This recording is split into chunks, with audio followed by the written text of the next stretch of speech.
away from the streets and the world. But sometimes, as they say, more money, more problems. When you come out the ghetto and you make the type of money that No Limit made, then you will be stereotyped. But my goals, my dreams was bigger than the projects. And that's how I was able to survive. You have to show people that you're not like everybody else. But when you start hanging around the wrong people, then you become a bigger target. And I just think that's what Mac got caught up at. That's what my brother got caught up at. They are victims of their environments because everybody want to hang with you, good and bad people. And that's what my brother learned. That's what Mac learned in the end. They went to prison. So that's a harsh reality that we have to live with now. But you know, if it sounds like P is blaming Mac and his brother for being wrongfully convicted, you know, you got to remember where P came from, right? I mean, the Cali was the most violent housing project, and the city considered the most violent in the nation at the time. I mean, P lost his own brother to that violence. So for P, once you get out of that environment, going back is like risking it all for nothing.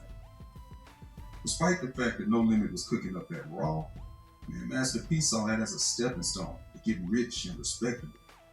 And he expected everybody on the label to have that same mentality.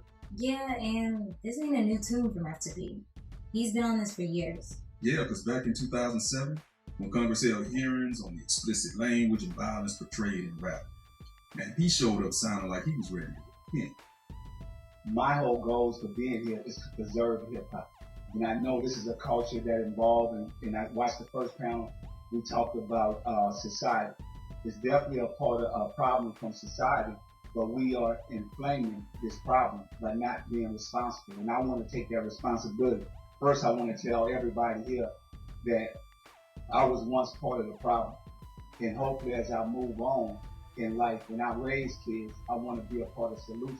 I think at the time, a lot of people were surprised at the tone that you struck. You know, you were, you know, the biggest hip hop label owner, independent of all time, fans all over the country and the world. You grew up on your music, and in some ways, it sounded like you were almost kind of had an apologetic tone about the kind of music that you had made at No Limit.